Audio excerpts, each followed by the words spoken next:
The topic of this video is constructing a model using variation.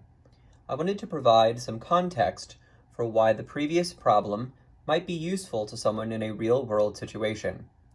You might recall that I am a civil engineer, and although I am not currently practicing civil engineering as my job, I did so for almost 11 years. During that time, I worked with a lot of architects. One of the things that architects do on a regular basis is to make sure that there is enough lighting on a public or private piece of property to ensure that it is safe for people to visit that area.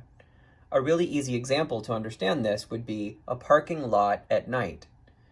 People need a certain amount of light to be able to move around safely in a parking lot.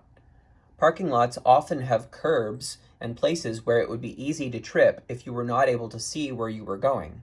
In addition, it is important to make sure that a parking lot is safe so that no one can hide in a shadowy area and then leap out at an unsuspecting member of the public to commit a crime. So, architects have to think very carefully about where they're going to put lights in any kind of a public or private space.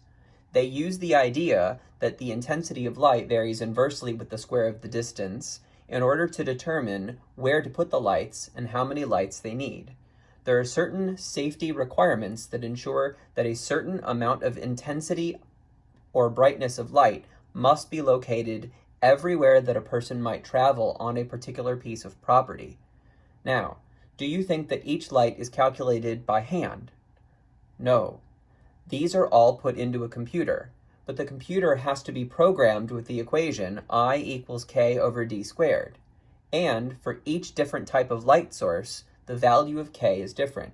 So this is an example where knowledge of college algebra can be used to apply in a real-world situation to allow members of the public to be safe in their movings around their everyday lives.